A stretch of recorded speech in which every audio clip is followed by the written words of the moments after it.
May I please have your full and undivided attention? It is time for the Paranormal Rundown.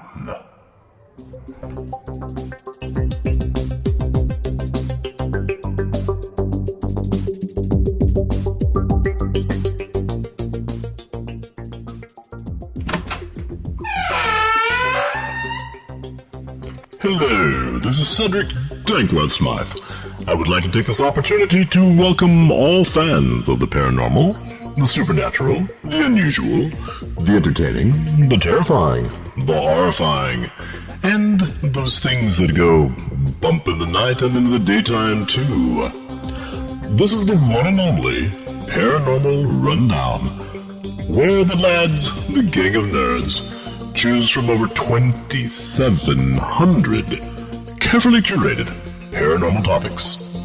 Tonight the lads, along with their excellent guest Jacob, delve deep into the horrifying area of clowns, both real and cryptid, coulrophobia, dolls of all types, haunted, and deep down in the uncanny valley.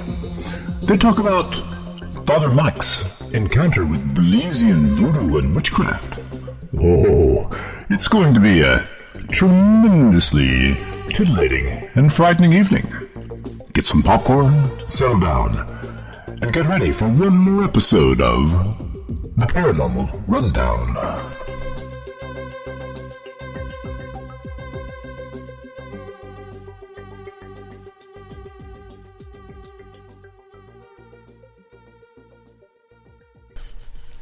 Hello, all proponents of the paranormal world. This is Vic Hermanson coming to you with episode 48 of the Paranormal Rundown. We have Dave Griffith, we have Jake. And Jake, I'm sorry, are you a Griffith too, or? Unfortunately, okay. We have Jake Griffith. I probably should have figured that out before, but you know how families are these days. You don't always know. We have the two fathers. We have Father Michael Birdsong and Father Josh Birdsong, and unfortunately, you're stuck with me as the keeper of the list and the master of ceremonies. I had a question today of. We have 2,778 paranormal rundown topics. And we randomly choose 6 of those. We don't have any repeats. So the question I had was, how many possible combinations of 6 topics are there from 2,778? Anybody got any guesses?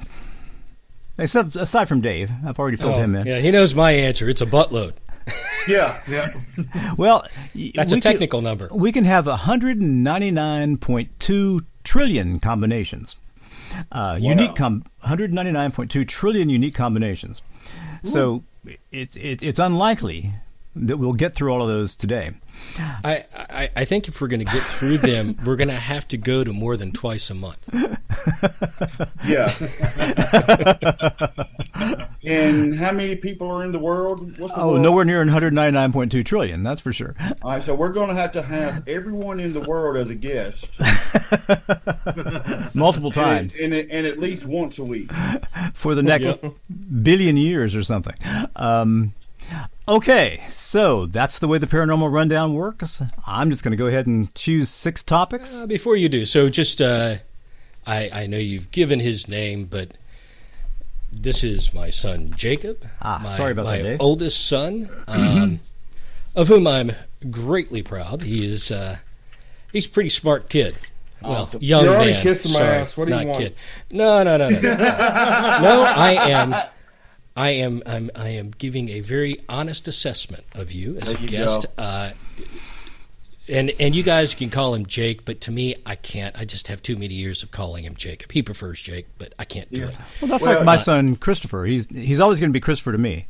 Everybody else calls him Chris, but sorry. Yep. It's just the way it is.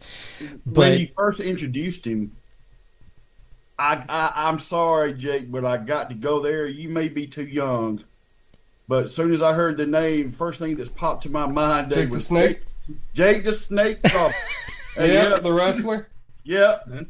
See, I get that from the old crowd, which Probably all y'all. Or State Farm from people, who are a few decades younger he than has y'all. become my hero. He just called me an old man. I like that. His best Halloween costume ever was Jake from State Farm. It was the only way I could sneak a Halloween costume into school because they had a dress code and it followed their dress code. So technically, no rules broken, and you can carry on with your day.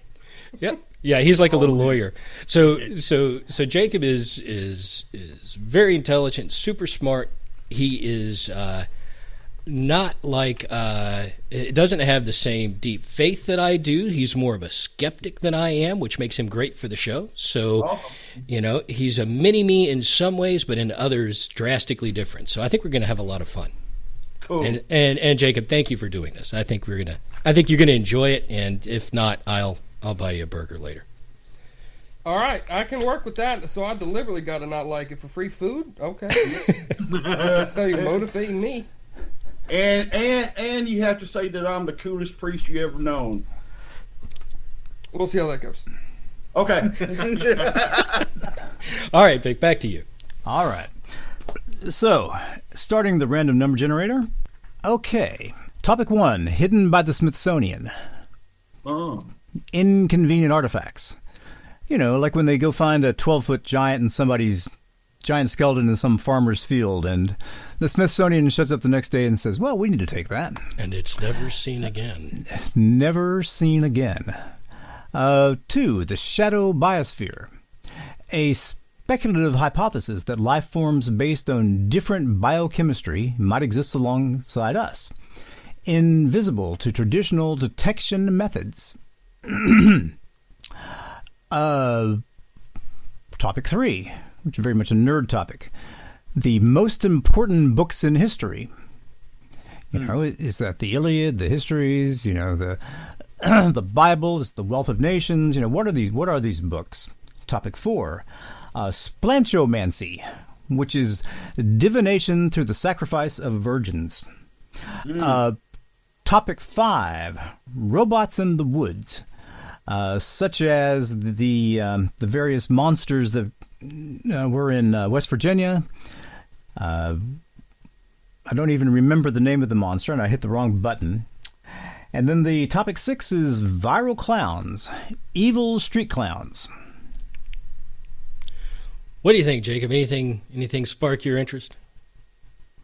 The only thing from any of that list that I have any experience of is those clowns back before COVID. I love those clowns. Yeah, the ones that a couple got shot. Well, this is perfect. Your mother will love this conversation because she is a real fan of clowns. Go for it. Tell us about it.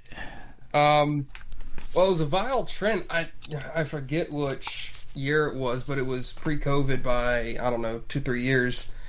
And the whole thing was people were going out dressed as these clowns, walking up to people and just staring at them, or throwing a soccer ball at them, or chasing them. They were doing it as pranks for views and whatnot on YouTube, because this was before TikTok, or right at the start of TikTok. And after a while, people started getting tired of it, and a couple people got shot, and a couple people got stabbed, their asses kicked. And that's my extent to the knowledge of it, and I don't blame those people. If one of those people came at me, it's what you do. It's game on. You come sneaking after me and look like what's his face? Pennywise. Mm-hmm. I got a piece of lead with your name on it. That's all I got to say about that. You play stupid games, you're gonna get stupid results, man. I mean, come on. Well, what about the topic, Vic? What was the origin of the clowns in the topic? That was just it. The viral clowns. So that's the same viral clowns. Okay. Yeah, street clown scare. Okay. This happened in 2016. Yeah. That sounds it was just people dressed as clowns. As far as I know, none of them came up and actually tried to harm anybody, but they were frightening people. What is it about clowns? Right? I think that's a path to go down, because I'm telling you, my wife, I hate clowns. Right? She has a visceral reaction to clowns. If a clown showed up in front of her in the dark and the light came on and there was a clown there, she'd punch it in the throat. Right? I mean, there would be no hesitation. She would just be like, doof. we have a friend that's the same way, and she definitely no. When the circus comes to town, so to speak, she's Yep. I mean, I find clowns believe creepy. it's called, Go ahead, Josh. Chlorophobia, ain't that what it's called? The fear of clowns. That's a good. That would be the. I guess I would have thought that was the clear fear of green plants. Chlorophobia, right? Yeah. I can't remember what it's called. See, fear of clowns. Coulrophobia. You're almost right. Coulrophobia. Yeah. An irrational fear whose origins are multifactorial, including the inability to read hidden emotional signals on a clown's face. That makes perfect sense. Okay, yeah. So that could tie into the Uncanny Valley as well. Uncanny Valley stuff, yeah. Definitely. Negative personal experience and the unpredictable nature and appearance of clowns. This fear is exacerbated by the way clowns are often portrayed in media as creepy or evil. Symptoms include panic, dread, and an accelerated heartbeat. Treatment involves psychological help, such as exposure therapy. Oh, that'd be great. And can be found through mental health professionals and support groups. So it would follow the same lines then of like the Scream mask or some other type of mask where you know there's something there, it's alive, it's moving, but you can't discern any intent out of its features. It's vaguely humanoid as well. Right. That's what I was wondering too. You know, what's the origin of the clowns? What were the purpose of? There's got to be some purpose of putting on that different face for a specific purpose. Did they come? Was it originally? Did it come from like the court jesters? Is that? I don't know what the origin of clown is. The origin of clown stretches back to the 5th dynasty of ancient Egypt, circa 2400 BC, with court jesters and entertainers evolving through Roman and Greek societies. Medieval court jesters and 16th century Italian commedia dell'arte figures like Harlequin and Pierrot. The modern circus clown emerged in the 19th century, heavily influenced by performers like Joseph Grimaldi and the later tramp or hobo clowns, exemplified by Charlie Chaplin. I'll tell you when I started hating clowns. This is a strange story. I didn't ever go to a circus as a child until I was maybe 11. But when I was about 7 or 8, we did have a television, and there was the TV show Superman. You know, up and away, Superman. Back then, Superman was not buff. Superman was just a little Pillsbury Doughboy kind of guy. That's the old black and white show. The old black and white show. Yeah. And so there was a clown in the snow, and these gangsters were chasing this clown, and he was running and running and running. And every time he would go up to somebody to try to help him, they'd scream and run away. And finally he gets shot. And so this clown is lying in the snow with blood coming out of his chest. And has this horrible grimace on his face. And then Superman comes and tries to help. But I remember seeing that episode and thinking, God, that's horrible. I don't want anything to do with those guys. I know, right? But you brought up Superman. Wasn't the guy, the kind of hefty guy? Not cut, but he was a hefty guy. Yeah, I think his name was Reeves. Right. Yeah. And, Christopher Reeves, you're talking about? No, not to be confused with him. I forget his first name, but it was Reeves. But wasn't he the same guy that died because he got on? He was. It may be urban legend theory or urban legend, but even if it is, I think he was said that he got high on LSD or something and jumped out of the window because he thought he was really Superman or something. Well, what his motives were, you can't really determine. But yes, he did jump out a window. Oh wow! Okay. Well, do you think there's a crossover then with this concept of hiding the intent with dolls? Right. So you still have something that's humanoid that has a fixed feature, right? So there's no, you get the uncanny valley type of effect. You get there's no way of interpreting as the doll, and they never make dolls look really friendly, right? Because Laura has a real fear of dolls as well, especially haunted. We've run into haunted dolls before, right? So this idea of dolls, clowns, masked things. I wonder if it's all based on that same kind of principle. Well, it reminds me also, and it may go hand in hand. When it comes to theater, guys, I'm sorry that I can't remember it, but what's the three faces that's always shows? Tragedy, comedy. Twilight Zone one time too. Yeah, the drama masks. Yeah, the drama masks. You have what were the three of them? That goes right along with the clown makeup. Well, with those, they have a very clear emotional read on the mask built into the mask. That's true. The drama mask clearly is sad and conveys that emotion to an extreme to help the audience see that emotion. The joy or comedy mask shows extreme joy, happiness, and or laughing to help again portray that emotion to the guests who are watching the play. Yeah. So I don't know if those would tie in because they're the complete opposite direction, where instead of having muted emotions and muted facial features, thus hiding those, they are more pronounced, which is why most people don't seem to have issues with more, what are they called? Masquerade-esque masks. Right. You can still see people's intention and emotions behind them because it doesn't cover the full face or there's enough exposed. Well, maybe, but those masks don't change. So my memory of those, and I don't think you ever Those saw always these, freak me Jacob, out, but too. my mom's parents, my grandparents on that side had a set of those drama masks on the wall in their basement. And they were sort of bronzish, copperish looking, and they were freaky. And what about the idea that, you hold that up, nobody can be happy all the time. So it's literally masking the emotion with something they want to show you, but you can't tell really what's happening behind the mask. That makes sense. So it could have that same effect, right, of I can't interpret what I'm really seeing. Yeah, it's coming off as one way, but that's a masking. That's not necessarily what reality is. And see, that's what.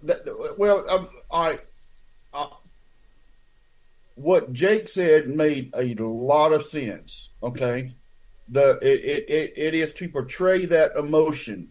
I get that. I understand that. But when it comes to a clown,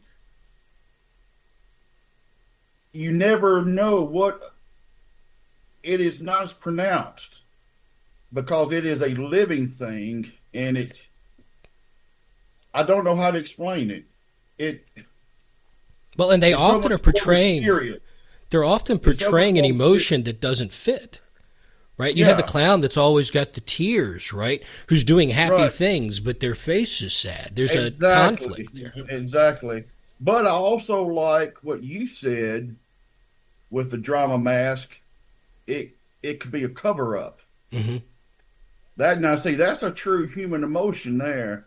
I'm gonna put on my happy face today, but on the inside I'm torn apart. Yeah. But I still think those freak me out more than clowns do. I just don't like those things. I never have. This week on the Paranormal Rundown, things that freak us out. That's right. Well, okay, just show of hands. Who here likes clowns? No. Clowns don't bother me. They don't bother you? I mean, I'm not like, clowns aren't my favorite thing, but they've never bothered me except for that dang clown in It. Okay? Pennywise, any version of it, right? Even the version that was in my head when I read the book in high school, that clown freaked me out. But that was because of the writing of King. It wasn't necessarily because it was a clown. Hey, man. Now, King, that guy, when he said that he wrote his books from his dreams, that said enough for me. His coke-induced dreaming. Coke, there you go. I don't know, Jacob, do you know that story about Stephen King? No, I don't read Stephen King or have any So knowledge of him, really. I think the story is he doesn't even remember writing. Was it The Shining, Vic? Yeah. Was it The Shining? Yeah, it was. He was doing so much coke and drinking so much. He wrote one of his biggest books ever. It turned into a great movie. Jack Nicholson, freaky, right? Right. Doesn't remember a bit of it. It was all just this coke-induced dream on paper, pouring right out of his soul, which is, I think, very funny. demented. So I put a picture up. I put a picture up here of. See, I found this album cover years later, and then I did some research, and I found out that this was one of the clowns in the very first circus that I ever saw, which was in Shreveport, Louisiana. And That's disgusting. well, and I agree, Jake. I agree. Yeah. and as a little 9-year-old kid, what do you think stood out to me? The mouth. Nope. It was the reason was what stood out to me was, why is his nose nailed on? Yep. Oh, is that a nail on there? Or there was this little thing on the end of his nose. And Oh, yeah. Okay. okay, and so, even though I was a pretty bright little 9-year-old kid, I didn't really quite understand all this stuff. And so I sort of understood that he was in a costume, but what if he wasn't? Yeah. Hey, those noses are really expensive. My cousin Andy went to clown school. He did a production video for one, and they made him a custom clown. They get fitted for those clown noses. They're really, really high end, specialized material, so they'll stay on, and all this stuff. They're impressive. Or just go to Walgreens on the nose day and buy them for $1. Yeah, not the same kind of nose. All right, so let me take this a slightly different direction. I'm going to take it in a Dan direction. Okay. Okay. What if the clowns that we see in costume and in makeup are actually representations of creatures that genuinely look like that? Cryptid clowns living in the forest, living, in the mountains. You're walking along and a whole gang of them starts coming at you, and they're not in makeup, they're not in costume. That's how they really look. Well, they would all have to be Irish. Irish red-headed cryptids. Well, I'm not sure why they have to be Irish. Because of the red hair. Oh, well, yeah, you got red hair everywhere. or fine, give them any color hair you want. But, I mean, so but let's talk about, genuinely malevolent, demonic type things. Vic, that's messed up, man, because you're taking me back to the Twilight Zone show where they put on the mask. They put on the masks, right? And then they take them off. Their face has conformed to who they Face has really conformed are. to that. So, if you don't know the Twilight Zone episode, Jake, have you seen Twilight Zone episodes? My birth year has a 19, not an 18, so... Yes, that's fair enough.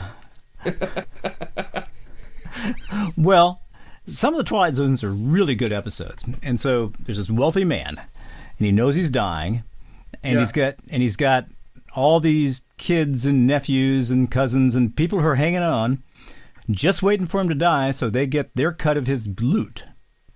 And he hates them all. And he's aware that they hate him. And so there's this horrible dynamic between them. And he says, okay, well, I've decided that there's one thing you got to do before you're included in the will, and that is you got to wear this mask until midnight. And he's got a special mask for every one of these people. And they're all kind of clown-looking sort of masks, with horribly twisted mouths and, huge noses and things like that. And he puts these masks on these people, and then they spend most of the episode insulting each other. And finally, he says, okay, time to take off your mask and see who you really are. So they take off their mask, and their faces have all, of course, permanently conformed to what these masks were of. scary episode.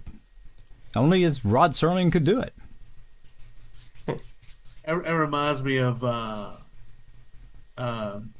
Stein's the Haunted Mask from the Goosebumps series. Wow, that takes me No, that back. I know what you're talking. That one I know what you're talking. I Well, know well, what you're my kids read all that stuff. Yeah, he had a Halloween shop, and the guy had all these different masks. And if you put them on, then you actually became that monster. Aha. All right, well, listen to this. I wasn't totally on left field. Cryptid clowns refers to beings reported in folklore and urban legends, such as the UK's Sandown Clown. Sandown Clown, a 1973 encounter with a mysterious clown robot alien figure. And killer clowns seen in the USA, a phenomenon that gained notoriety in 2016. When cryptid clowns are described as real, unverified beings, many sightings of people dressed as clowns in odd places were actually pranks or publicity stunts for horror films. At least that's what they tell us. I mean, of course, the powers that be aren't going to tell us. We've got A real clown race. uncontrolled, cryptid, horrible clowns out there. All right. That wouldn't be very responsible of them. Well, I'm about clowned out. Yeah. What do we got? Let's pull another list, Vic. Okay, another list. Okay. Alien hand syndrome, number 1. Split brain syndrome, number 2. Buddha boy, number 3. Tales of the moon-eyed people, number 4. Ancestral/genetic memory, number 5. And number 6. And this is perfect for Dave's upcoming class, are science and faith in conflict. Oh, well, we need to wait on that one. Well, we can add on to whenever. Let Jacob choose. Anything sound interesting? Yeah, let Jacob choose. Yeah. I'll let y'all take the bait on this one. Go ahead. What were the last two? It was science and faith and Ancestral or genetic memory.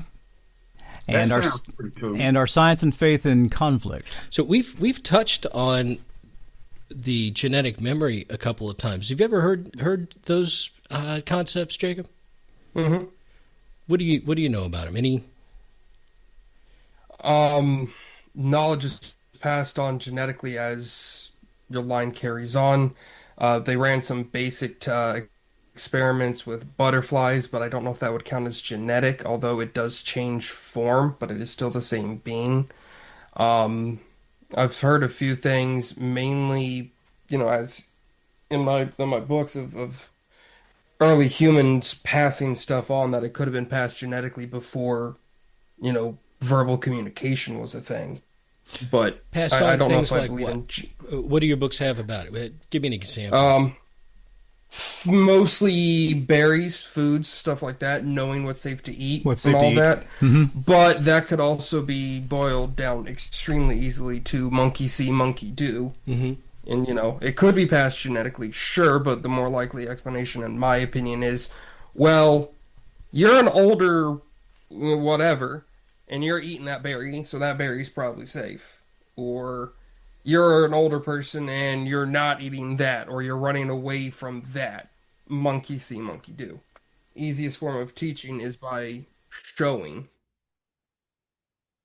Well, I'm kind of curious about what you said about the caterpillar and the butterfly. So there was an experiment Because what run. Go ahead. Well, you said, and it intrigued me because it's true. They're two different things, but they're the same. Mm-hmm. Mm-hmm, yeah. They're two different life expressions of the same thing. Yeah, I think that's pretty cool. So the experiment was, and I'll have to double check myself to see if I'm remembering properly.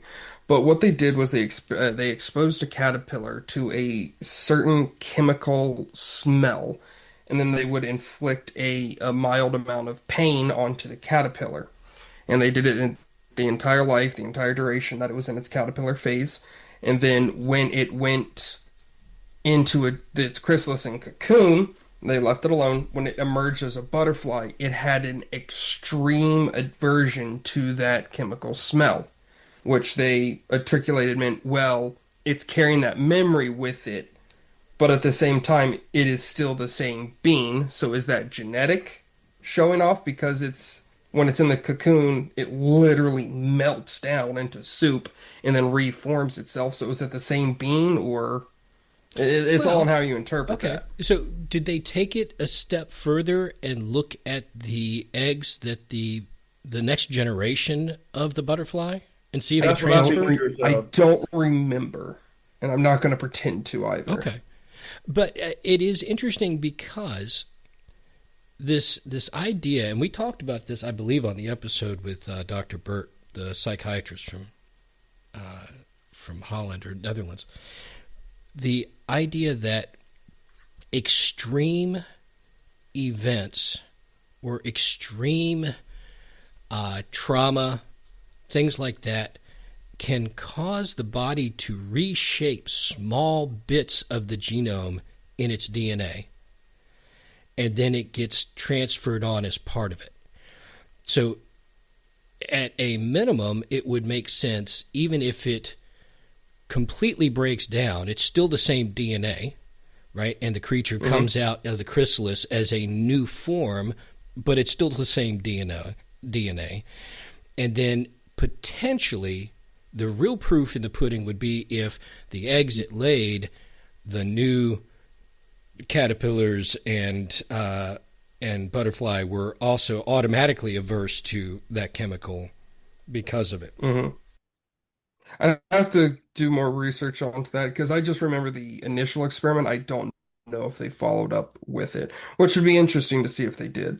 Yeah, I think they've done some tests that have indicated that, but I'm not sure anything's proven yet. But there is definitely has been a rise over the past, 10 years or so of stuff I've heard about genetic memory and things we experience in causing slight changes in the genome, and then the next generation is like, let's take, the dark. Well, that wouldn't be a good example, but let's say that a particular body of water had alligators in it, and others didn't, right? And then maybe the people who from birth in that area automatically have an aversion to that body of water because there's danger there. It seems something that has been indicated in some studies, but I don't know where that stands. Do you know any more about those, Vic? Any studies that have shown transference of behavior across generations? Well, I can remember there was a series of books by a woman named Jean Noël, Clan of the Cave Bear, these other Earth's Children people, or books. And it's a book about a time when there were in the world Neanderthal people and Cro-Magnon people. And Neanderthal people would be born with genetic memories. They had knowledge that was inherent to them at the moment of birth. And as they started to grow, these were critical for their survival. The Cro-Magnon people didn't have these memories. Therefore, Cro-Magnons were essentially modern men. And so the only way that they could survive individually was through the teaching of the elders. And in the book, the main female character is impregnated by a Neanderthal, and her child has the genetic memories. What about, and I'd like to hear Jake's take on this too, what about, let's throw life expectancy in there from generation to generation. Here's the reason why. I think I have traced it. I never got beyond the early 1800s.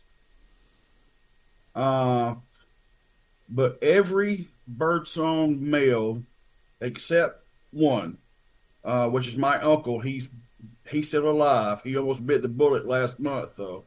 But every birdsong male has died in their 50s. That's a familiar story, isn't it, Vic? Yeah, you guys are worse than my family. Hey, I just turned 56, so I'm bound to determine I'm at least hit 85. So, so your theory is that there is something genetic that is. I mean, are we talking deaths from different things, or? I'm just most of it has. Well, most of it's just just health related, not by certain anything, but a lot of it has been through a lot of heart disease. Mm-hmm. And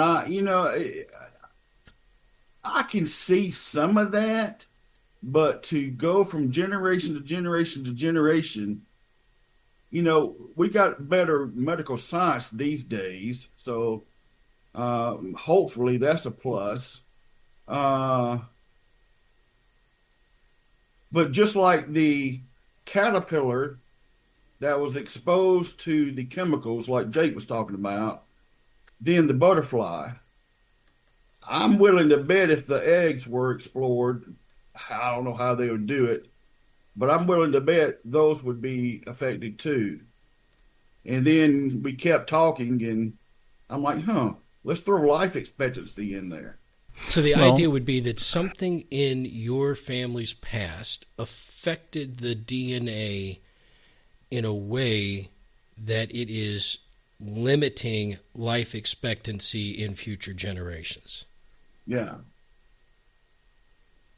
It's hard to say. Life expectancy is a tough one because so often when we look back at life expectancy numbers in the past, it is done in aggregate. And so, you hear the numbers turn out, life expectancy has grown so much. We live a lot longer than we used to. The problem is that I think in a lot of cases we don't. It's that we don't lose as many babies as we used to. People don't die, children don't die young, and in aggregate, it makes the overall life expectancy go higher. But people 1,000 years ago still used to live into their 80s and 90s.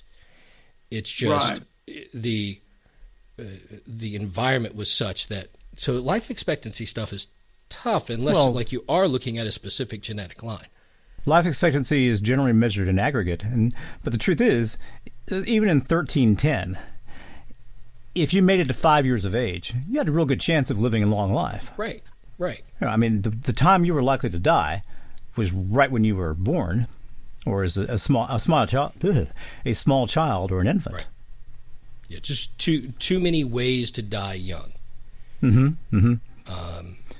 But you have you're the same kind of case, Vic, right? You have. You are now the oldest.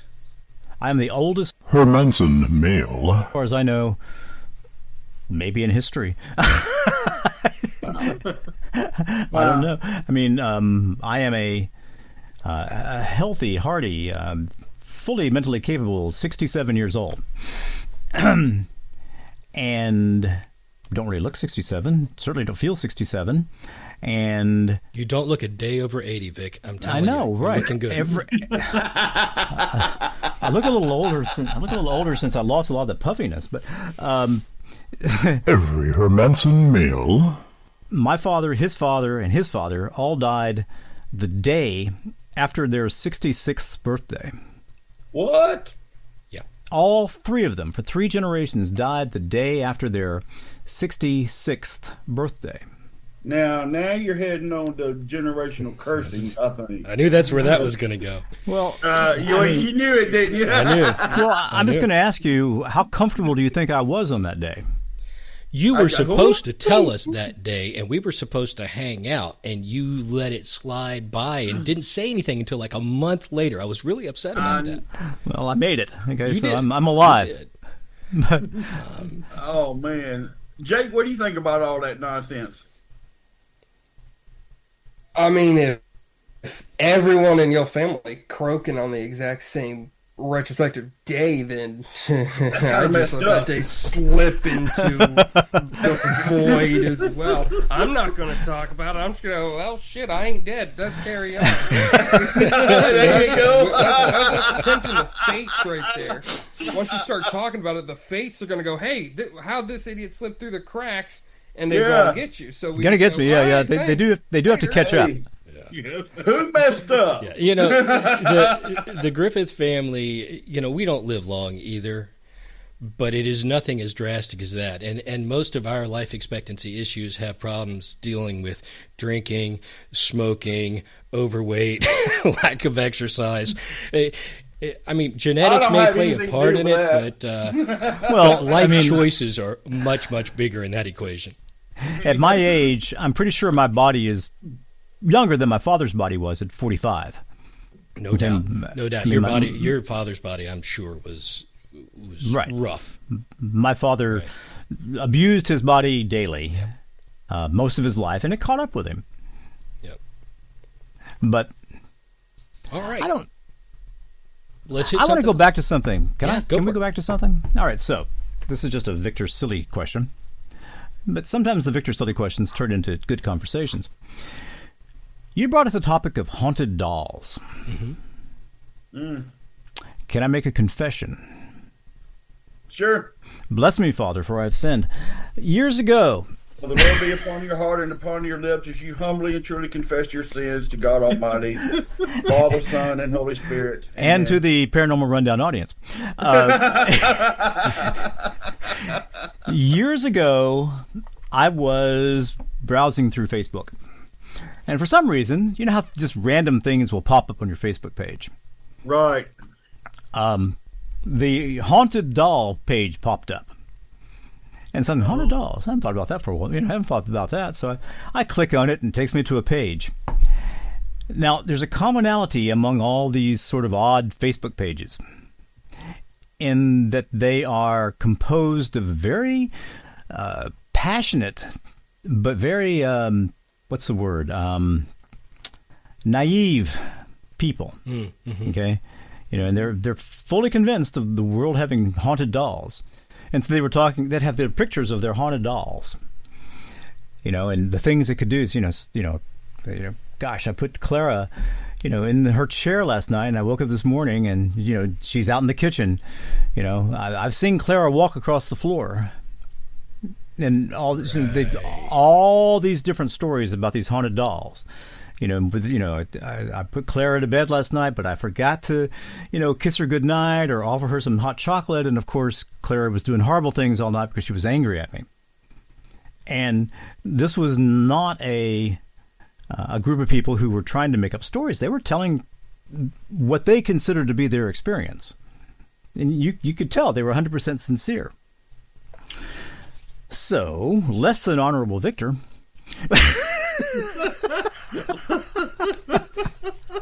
Vic has a dark side, Jacob.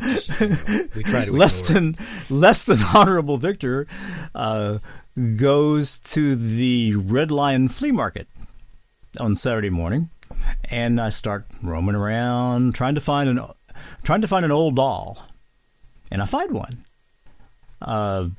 It's a little doll about yay tall. Well, if you bought it, then you've got it. So show and tell. Go grab it. Well, black-haired doll, and it was a pretty little girl doll. But I took it, and got the clothes all dirty and ripped them up a little bit, and took a hammer and kind of broke its face, and pulled one eyeball out, and then had some blood or some red paint dripping across its face. And, man, you're like the boy on Toy Story that reviews dolls, man. And then I made up a story, okay, and I gave it a name. I don't remember what. Trouble. I mean, I'm sure that what I was doing was genuinely evil. This is why this is a confession. Well, not necessarily evil, just deceptive.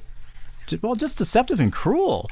And so then I, get up there and I say, here's my doll. She's been in our family forever. And she hasn't always looked this way, but it seems that, and we've tried to protect her, but she gets up and walks around and she gets injured. And every time we find her after she's done some walking around, she's in worse shape. And so... Oh, you put that out there? Yeah. Absolutely. That's messed up, man. Jacob, don't get any ideas. Father Mike, I told you Not that this. hard to get ideas. I told you this was a confession of completely non-honorable Victor. I didn't realize we were going down this path, though. If you really want to screw with people, they make these little robots that cling to the walls, and you can put doll heads on them, and they shimmy, and they can go on the ceiling, and down the walls and on the floor. They completely, that would work. So anyway, this look, I'm coming from the world of Al Gage. You had the Total Happiness Program, okay, where he's trying to sell people this total happiness and realizes that he's doing actual harm in the world. Okay, so I'm just, hey, look, this was a jerky thing to do. I'm curious what happened, man. Come on. Story, man. Right then I start getting, pretty soon I've just got thousands of messages. Oh, she's gorgeous. Oh, what? She's gorgeous. What a wonderful doll. How lucky Huge you market are. Out there for haunted dolls. How lucky you are that the spirits have given you the opportunity to foster this You see that look right there? doll. You see that look?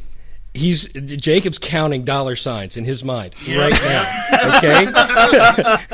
So what I'm hearing is for a $20 investment and a trip to the Daytona flea market, I can walk away with some schmo on Facebook handing me $100 if I sell him a good story. Oh, minimum. I can sell snake oil. Let me sell some snake oil. Ladies and gentlemen, on the Paranormal Rundown website, next week we will open up the Haunted Doll Shop. Sponsored by Jacob Griffith. Hey, Dave, Jake, check this out, though. God forgive me for the thought that I had. I might as well say it. Dude, I could send you bottles of holy water and have you sell it, man. I mean, there's a market for everything. There's people who buy anything everywhere. You just gotta sell it right. Cannot sell sacramentals, Father Mike. Send you. Father Josh, he needs confession. I'm beyond saying. Josh, anyway, I know for a fact that would sell because a few years ago there was this woman who, and it was a big scandal. There's this woman who was selling her bath water. And that was selling like, oh yeah, yes. What was special? What was special about her bathwater? She was an extremely attractive woman. Ah, okay. Nasty. So if there's a We're not market going for down that rabbit hole. there's a market for sure. No. Sell holy water. Sure, let's do it. Well, There's a market. so anyway, have you ever done something thinking it would be a lark, thinking it'd be kind of fun, and then you realize that, oh crap, I'm really potentially hurting somebody here. What I'm doing here is potentially harmful. And so then you've got to figure out a way to extricate yourself. And so how did you do that, Vic? Well, I thought Logging everything. about doing the honorable thing and just posting and saying, hey guys, listen, I know you're serious about this, but everything I posted what did I give this doll's name? I don't know. I'll see if I can find a picture of the doll, because I know I've got pictures here somewhere of this doll. And saying, look, everything I wrote is just garbage, stuff I made up. Please forgive me. I'll exit the group. I didn't do that. No. So what did you do?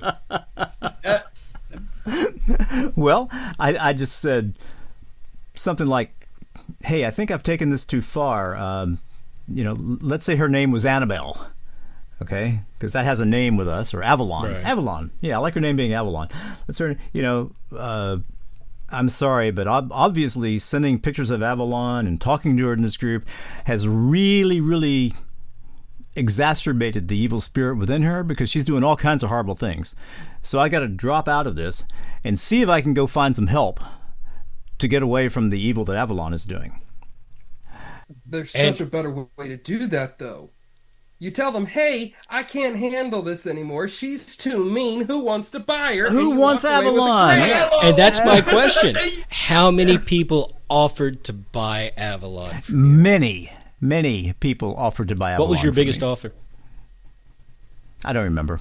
It was in the hundreds of dollars. It had to have been in the hundreds. I'm sorry, yeah. I'd have took it. Oh, yeah. I'd have took it. That's your problem now, sucker. It was in the hundreds of dollars. Now, Man, did I confess this stuff? I'm pretty sure I did. Did I spend Scientific reasons? did I spend a couple of weeks thinking like, hey Victor, how screwed up are you really inside? I mean, you shouldn't be doing this kind of stuff. And my whole life I've done really weird, complex, intricate things. that's kind of Well, funny, dude. you've done gotta these admit, things, that's though, kind of funny. as essentially, social experiments to Social understand people, experiments, not uh-huh. necessarily to cause harm. The challenge with things like this is that there are real haunted dolls. Okay, so let's get to the question then. Okay, so there are real haunted dolls. You'll say that. Okay, these people are reporting that their haunted doll will get up out of their chair and walk across the room. What in the heck are they reporting there? There are real haunted dolls, but the vast majority of stories out there about them Are guys like me? are clickbait. Right. Okay. It's not like you could go out to Facebook Marketplace or Craigslist or whatever right now and probably find 523 listings of haunted dolls for sale. And most likely 2 of them may be real. It is, in most cases, it's a scam. They come from a thrift store and they're just reselling, making money. Again, don't get any ideas, Jacob. But Well, are the people there are real things out there, and the thing is that most people who have if you had a real doll that was haunted, that was walking across the room at night, the last thing you're thinking is, ooh, how much can I make for this out on Facebook? Right? You're like, how do I get rid of this thing? I'll throw it away. It keeps showing back up. I'll burn it in the backyard. It keeps showing back up. Keeps showing back up, right. And there are stories of that where people have tried to get rid of these things and they keep boomeranging, even to the point of burning them. There are Ouija boards. So what you're saying is that's unlimited profit. Just keep selling it. It just keeps coming back. Yeah, that's what. No. No, if you sell it, now it's the new person's problem, right? Because ownership Oh, God, I got rid of the is... problem, and I can fill my tank tonight. I see no problem here. I'm sorry. Am I a bad influence for your group of friends, Dad? No. No, apparently not. Apparently Vic is the bad influence, but, you learn something new every day. Well, it was like when I know that I'm going all over the place tonight, but truth is I've missed this, and I kind of need to go all over the place. But, I mean, have I told you about what I did in 5th grade? I don't think so. Jokes are queuing up. Carry on. Okay. There was this teacher, the school Okay, I went more jokes are queuing up. Carry on. The school I went to, the 5th grade was divided between 4 classrooms. And your section of the 5th grade stayed in that same classroom all day, and the teachers circulated. The teachers went from room to room. Mm-hmm. That's what they do in Japan for a lot of their schools. Is it what they do in Japan? So anyway, they would have a cart, and they'd bring in all their stuff, and it was fine. But there was one teacher that everybody hated, and all of the teachers had a room that was theirs for homeroom and certain things like that. And that was the teacher next to us. And I don't know what the teacher's name was. The kids called her Limp Along because... What'd you say? Limp along. The kids called her Limp Along. And she because she was limping. She had some kind of horrible accident. And she was mean. She was a nasty, nasty teacher. So somehow I went home during one evening and I got poster board and I got construction paper, and I got markers, and I got paint, and I got glitter. And I made this huge poster that said something like, teacher for sale. Oh, no, you didn't. And okay, so Josh, did you ever see the boys comic book called Cartoons? No, I don't recall. David, did you ever see Cartoons? I think so. Okay, so it was this particular type of drawing style, and I did it in that style. Pretty well done. Picture of, and it was very complex, cage included, almost housebroken. I don't like this level of pettiness this man's got. That's good. And really all these insulting, there's no profanity, there was no threat. It was just teacher for sale. And I somehow got that poster, which was, the whole big poster, got it to school and got it taped to her door without anybody noticing it. Oh, man. And then later that day, I'm watching all these teachers from all the school come together, and they're standing outside the door looking at it. And they're saying things like, "Oh, that's horrible. How in the world did we, must be a really, really disturbed child to do this." And I'm, and I'm thinking, it's toward the end of the day, and I'm thinking, how in the world am I not in trouble right now? I mean, surely they had to understand that there weren't very many kids who were even capable of doing that in the 5th grade. And they would have been able to recognize the handwriting or something. I can't imagine they didn't say, that's a stupid little red-haired kid. But I never got in trouble. Never, ever got in trouble. And then the poster disappeared after about a day. Well, how much did the teacher sell for? Oh, I don't know. I stopped the auction. All right, fair enough. No, that's a funny story, Vic. That's a funny story. The doll one is kind of disturbing to me. I agree with you. Well, let's Although drag it this. is hilarious. It's disturbing, but it's hilarious. I mean, because it's so amazing to me how people can get on things like Facebook and come up with something so bizarre and people buy into it. Here she is. That's just human nature. Wait. I found her. Hang on a second. But the human nature, man, it's just, I think that there's some disturbed people in the world. That's all I got to say. All right. Hang on a second. I found her. Uh-oh. The doll or the teacher? The doll. The doll.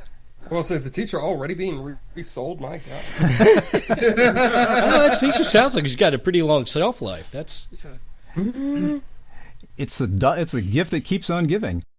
Then let's drag it back to the paranormal instead of focusing on. Oh, believe me, on Vic's delinquency youth. Yeah, there's something very definitely paranormal about this. That's funny. That's actually a good picture. You should have sold that sucker. But she looks like she should be a haunted doll. I mean, yeah, that right there is some grade A Halloween decoration. That's some movie, right? Like you could have done something with that. That ain't bad looking. So do you still have this doll or no? Oh no, I have no idea where it is. I felt quite a bit of shame for this particular set of actions. That's so not disturbing. What? That doll. The doll? Is that... But they loved it. Okay. That's what I find fascinating about the whole Annabelle thing. Right? Because the Annabelle doll in the movies is like this. It's broken, it's creepy, it's horrible. But the real Annabelle that is really haunted, Right. It's just a rag doll. It's just a big Raggedy Ann doll. Just a big Looks Raggedy like a Ann big doll. Raggedy Ann doll. It's perfectly clean, normal looking, nothing wrong with All it. right. No rips, tears, dirt. So, Raggedy Ann doll from hell. well, Yep. Vic, this doll brings back traumatic childhood dreams of mine. I can't look at this thing anymore.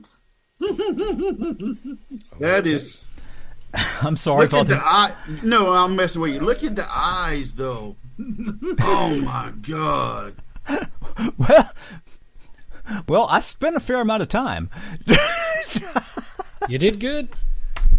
You did good. Trying to I make just realized something. What's that? what? I'm on Mom's computer. There's a brand new background image for Mom. Oh, man. You are going to get me in so much Oh trouble. man, go for it, dude. Do I've it. had- Don't I know. encourage him, Father Oh Mike. man, he needs encouragement. That's funny. She won't. Are you going to the only deny thing she'll do a is- father, a man of the cloth, something he's asking you to do? Would you He's do gotta that, do it. David? Yes, he Yes, would. yes, I would. And then your mama would beat me half to death the next time she sees me. Yep. All right. So let me ask you a question. What is the actual? First off, is there anything about the Annabelle doll beyond just a collection of cloth and stuffing? Nope. Nothing special about it at all. No, I don't mean physically special. I mean, does it have characteristics, properties, abilities that should not be within something made of cloth and stuffing? Oh man, and you bringing up a whole other. In terms of things that it has done, or in terms of the way it looks and No, feels? what I'm saying is there are many stories discussed about the Annabelle doll. Right. I think it would be more of things that, not that it can do in a physical nature, but what its presence can bring about. Dave, that makes sense? It does, but there is actually more. So the Okay. original Annabelle story, Annabelle,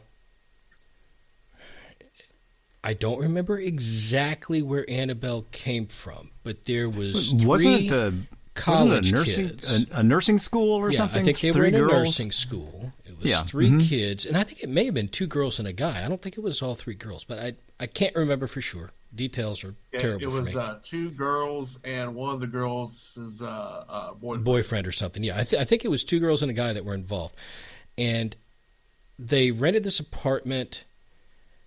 For some reason, I'm thinking the doll was there when they got there, right? And the doll. That's kept- not spooky or anything. Well, I mean, people leave stuff all the time. That's not really that surprising.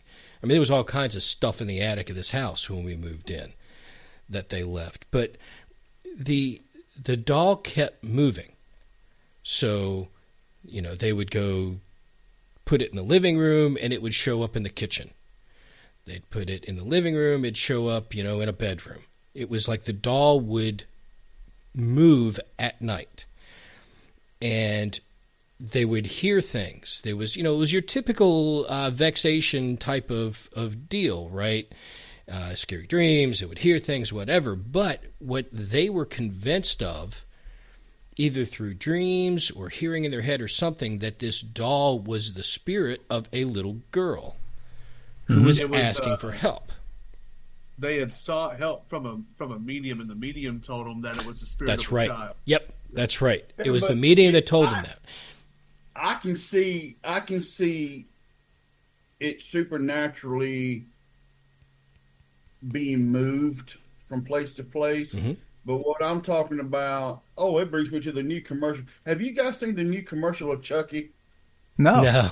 Is there a new Chucky The movie Fanta coming out? commercial. The Fanta commercial.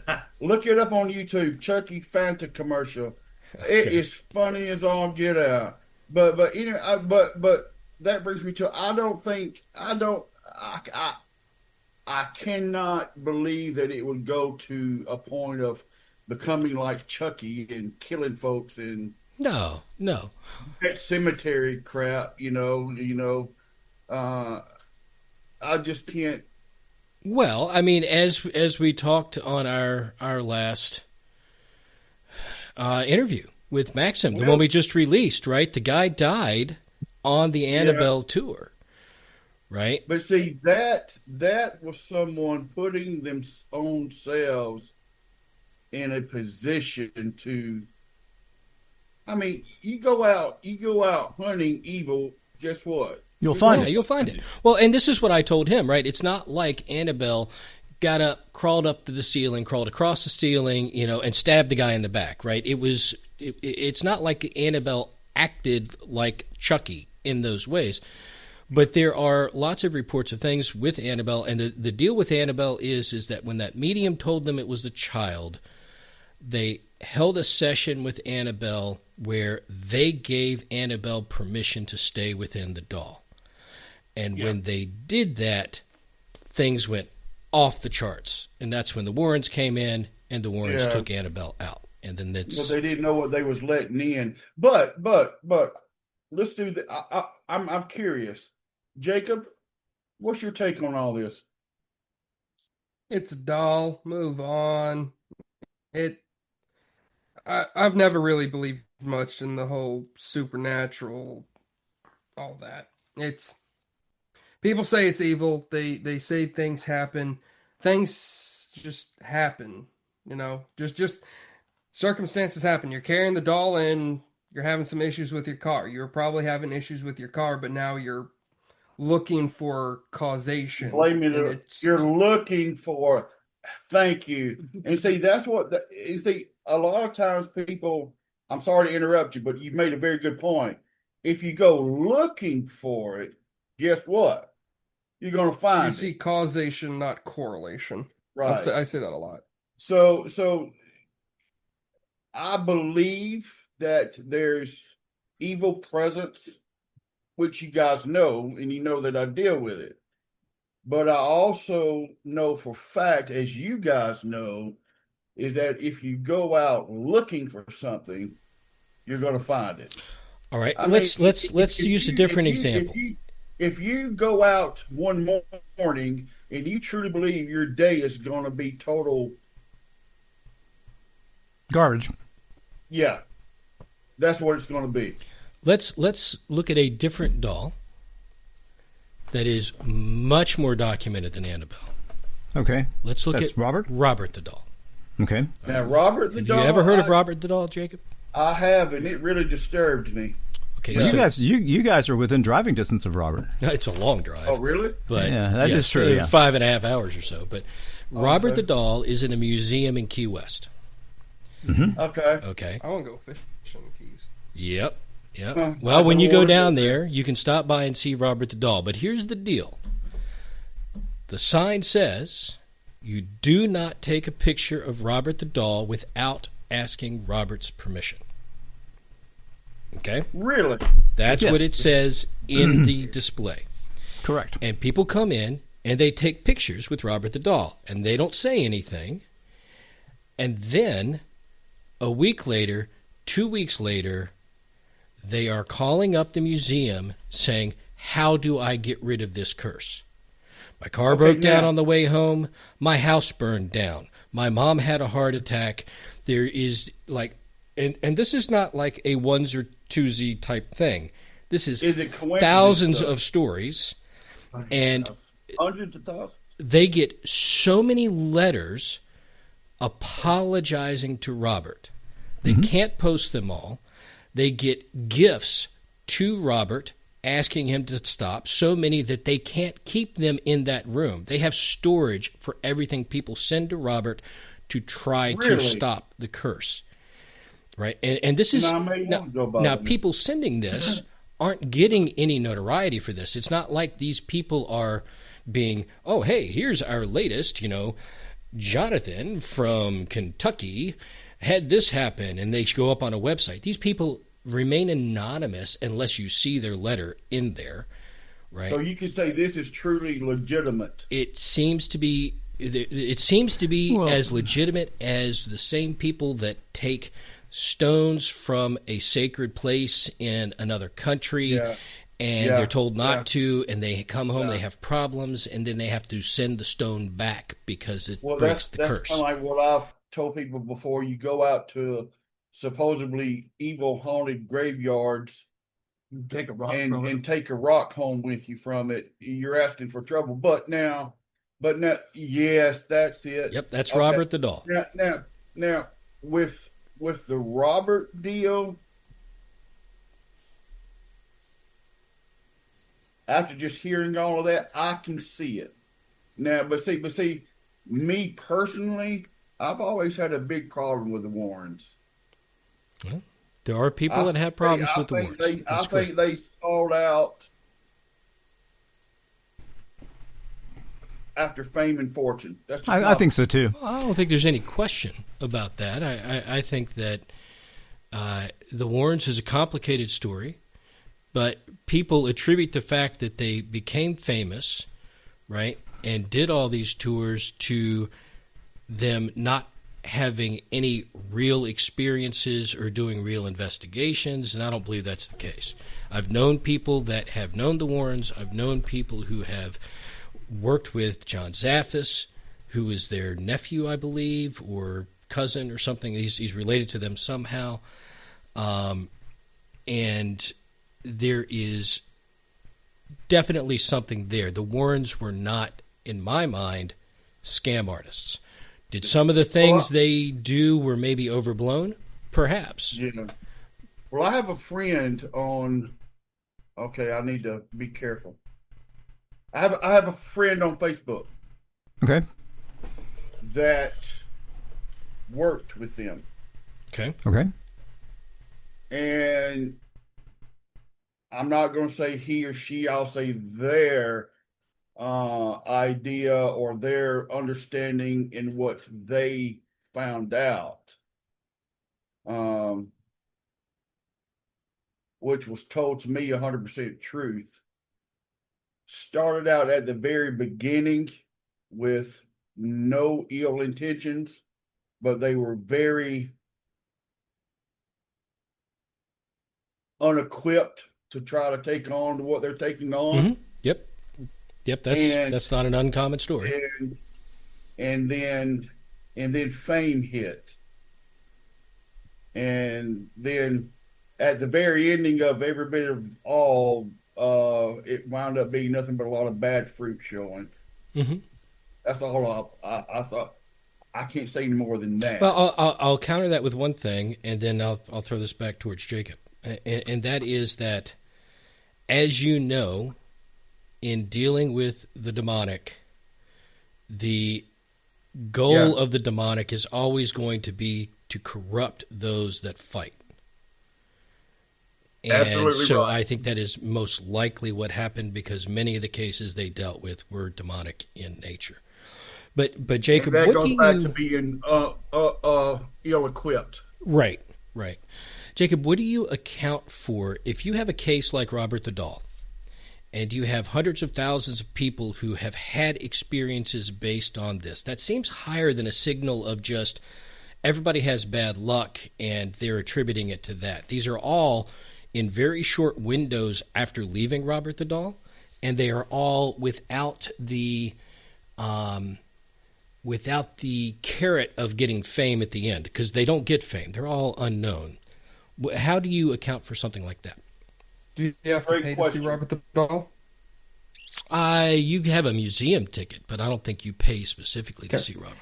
How do you draw people to a museum? You have interesting exhibits. Sure. You have exhibits that either are scientifically fascinating, that have interaction to them, or anything like that.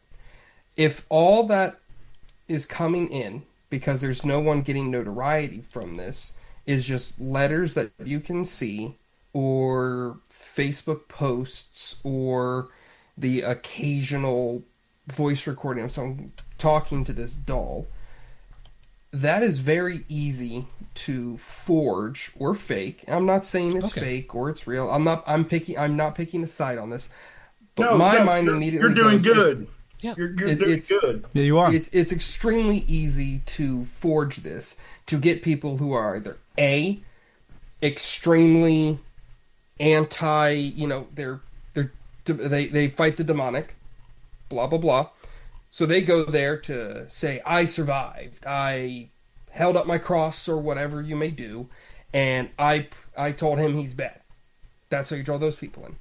You draw people skeptical like me in by going, hey, all these people have experiences. All they're doing is just taking a quick picture, and then they'll have experiences. So if you go do this, you'll have experiences. That's how you draw skeptics in. How do you draw your average Joe in? Hey, this is a cool museum. A lot of people go to it. There's a lot of hype around it for XYZ reason. Go to it. Is there potentially something evil there? Sure, there could be. Or it could just be that this family, what did you say the family's name is?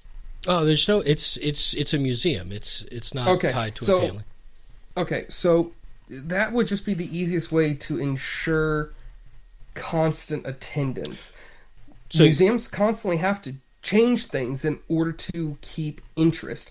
Why would I have to change things when I found something that is always going to pull people? So your thought is conspiracy, right? It is a. I wouldn't even go as far as to say conspiracy. Well, a conspiracy would be an action that is hidden to cause a certain thing, right? So you're saying they're drumming up business by faking it. Yeah, but he didn't come right out and say that, unless I missed it. I don't think Jacobs came right out and say that it was conspiracy. I think correct me if I'm wrong, Jacob. I'm thinking, can it be forged in fate? Yes. Could it be real? Possibly. Who knows? Mm-hmm. And that's how I led that. Was my mind went to because it's in a museum. Museums are businesses. Business needs money. True. How do you ensure cash flow? That's how my mind goes to something like this. You're on a very good point. And Dave, Vic, Dave and I have been talking in the background, in which I'm sure you saw the conversation about I want to add to the curriculum, and then all of a sudden George brings up an idea, and I'm Shroud like, of Turin? we're all seeing the same thing, and it's about where faith meets science. Okay. And it's what we're talking about right now is 101. I mean, I'm loving this conversation right now, and this whole episode has been confirmation that Dave and I were on the right track to bring this forth. I'll tell you what I would like to do, and I want to do it before we bring it to the class. I would like for us, Jacob, I would like for you to join us on either one of our podcasts. You guys decide on which one. We can do it on ETC. We can do it on Triple T. It doesn't matter to me. It would probably be a good Triple T one or a good ETC. Anyway, it doesn't matter. But when I want to have an episode on that, like you were talking about, Dave, and have Jacob join us if possible. On the science versus faith. Yes. Okay. I think Jacob, if you don't mind, I think you would bring a lot to that show, and I would greatly appreciate it. I agree. Sure. We can see how it works schedule-wise, but I want to make one more point about what I was saying, if that's all right. So one other thing that works for, again, how my mind's perceiving this is, what are we doing all of us, what are we doing right now?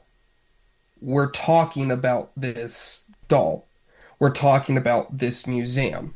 So we are helping them extend and spread its notoriety to ourselves and to anyone who may listen to this podcast. That is also helping them, and that'd be another reason to make this to hype this up and make it seem more extreme, is to help get free advertising. So this is the challenge with the paranormal world, and I agree with you, right? I do. Good marketing is good marketing. You know, there's very little bad publicity in the paranormal world. Even if you get caught doing something unethical, it's still often good publicity. How many people still watch the, Ghost Adventure shows and things like that, even though there have absolutely been cases where they think they have faked evidence? The challenge is, I also know from my own experience, you've heard some of the recordings, Jacob, right, of the things that we've come across. Yeah. We've had EVPs that were clearly not people in the room, that are very clearly speech. We know there's something there, and very often in the paranormal world, there are things that happen that are documentable. People have these experiences. People get involved with it, whether it's paranormal teams or a museum or a writer, whatever it is. And yes, the incentive system is always there for them to try to market things a certain way or pump up what's happening, make it more, extravagant and dynamic than it really is. But there's still something at the root of many of these things. Yeah. And you can't, it's kind of like throwing the baby out with the bathwater. Once you know that there's some issues maybe with, just like with the Warrens, with somehow they handled some things, doesn't mean you throw out all the things that the Warrens ever did.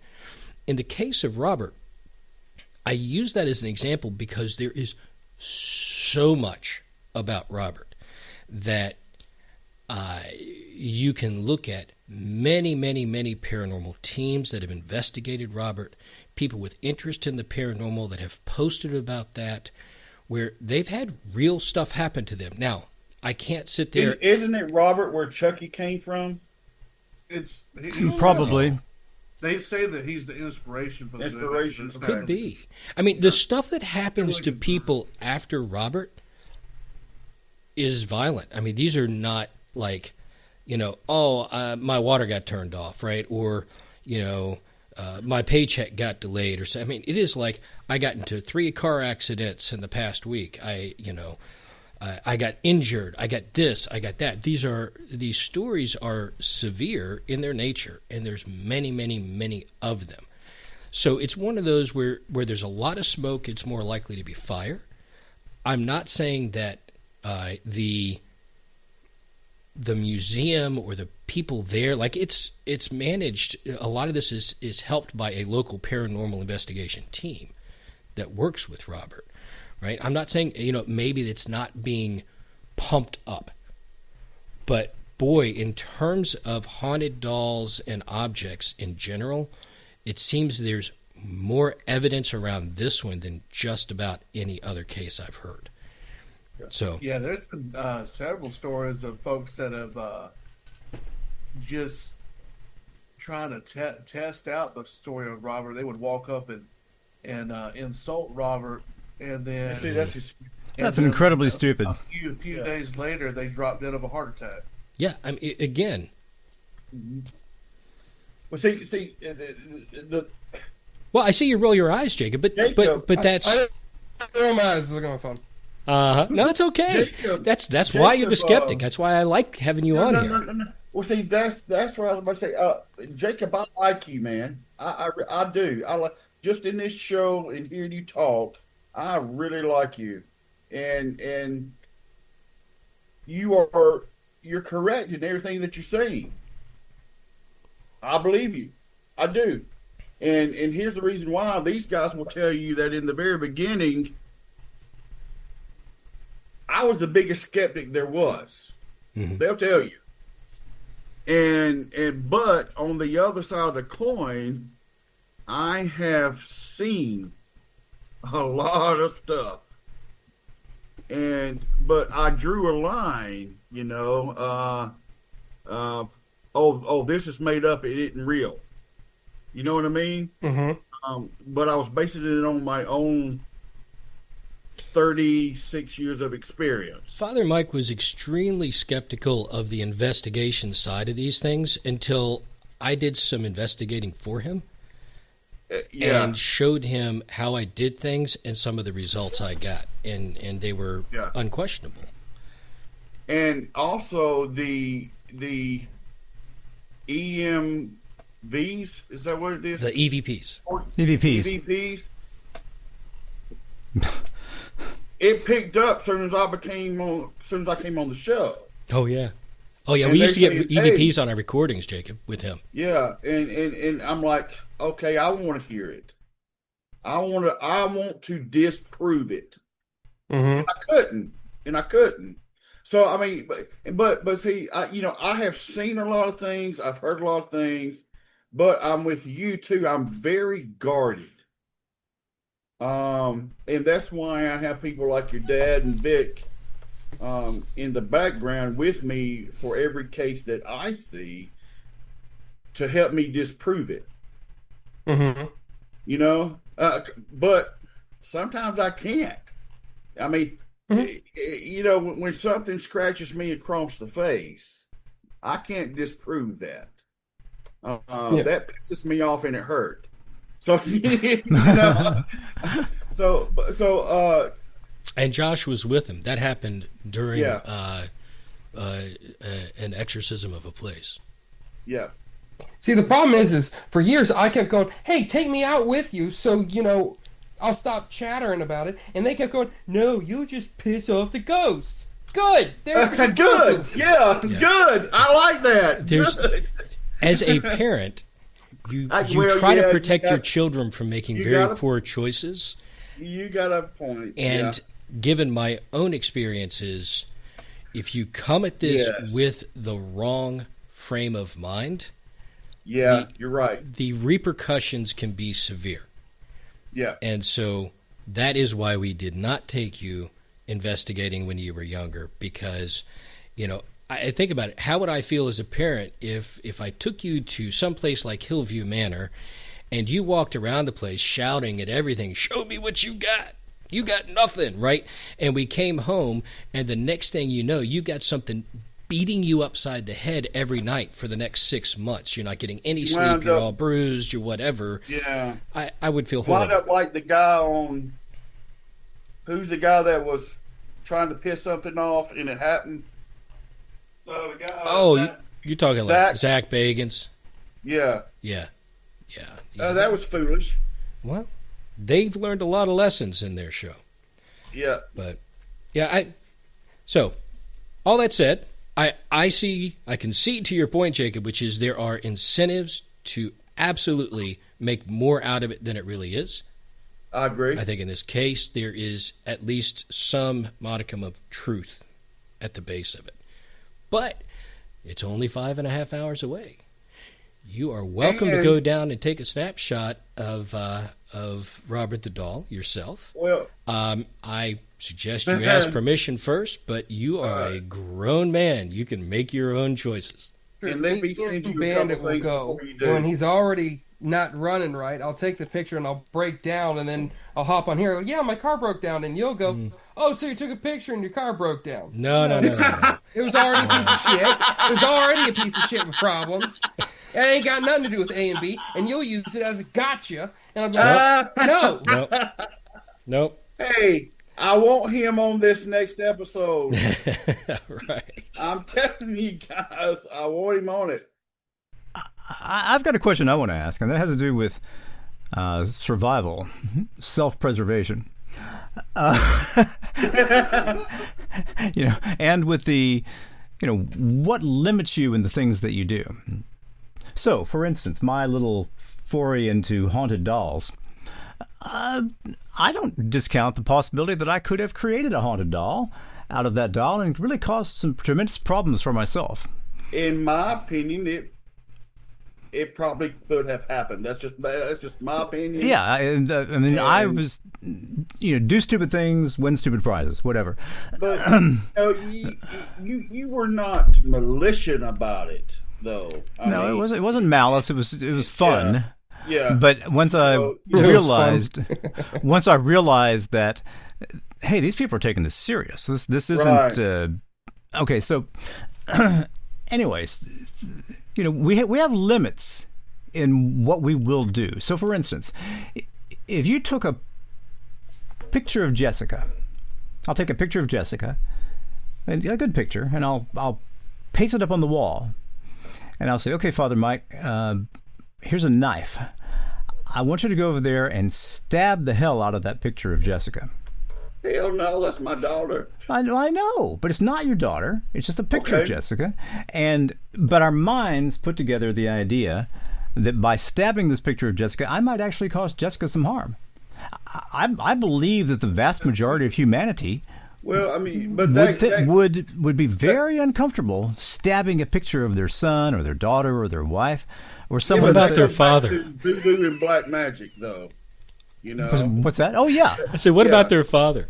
What about their father? Oh, But shit. but that's an internal break. Okay, there's something inside of you. Even if you didn't know about voodoo and black magic, there'd be something inside of you that says, "No, I don't want to stab a picture of my daughter." Right. So, what is it about these people who go to Key West and decide that they're going to directly challenge Robert? Why That don't is they have? foolish. That is this is just my opinion. That is foolishness because of my experience in the area of the French Quarter that I didn't know I was in. Right.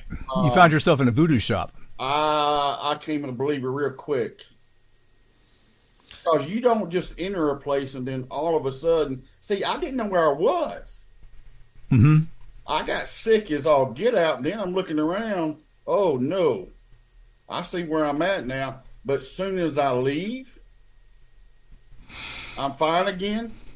Mm-hmm. Jake, I got physically ill real quick and thought I was about to die. I mean, throwing up, stomach pains. You know, I thought I done had food poisoning or something. Before, after you found out. No, this happened before I found out. And then I'm looking around, paying attention. You know, I'm just following the crowd to begin with, right? And then all of a sudden I am sick as a dog, man. And I'm wondering why. And then I start paying attention to where I'm at. And then all of a sudden I'm seeing all these little straw-looking doll things, like voodoo doll stuff, and chicken feet, and I'm like, you know, stuff that I would normally call BS. But then I got literally physically ill. As soon as I got out of that area, everything started calming down, and I was okay. That made me a believer real quick. Well, I have no question that actually happened to you. Explain that. You know, that can't be explained. I'll play devil's advocate on that. The quick onset and the quick offset. Well, I mean, first off, one being a tremendous skeptic could say, hey, you were in a shop that had monkey fur and I didn't know. Yeah, but you could have had an allergic reaction. You were in to a something. shop that had all kinds of weird organic stuff in there. Yeah, You know, and so there could have been chemicals and allergens in the air that could make you sick. Okay, that's at least a possibility. Or you could have also noticed something in the shop and a quick glance in your subconscious internalized, oh, this is a perceived threat to me and my beliefs. Sure. And I'm going to manifest that into a physical It response. seems like an aggressive subconscious response. And it all depends on how aggressive your subconscious is. Or how it much sounds you like- project that. Or it could Well, indeed be the- an attack of whatever was in that shop, of whatever mental energy of. the 21-year-old me. Yeah.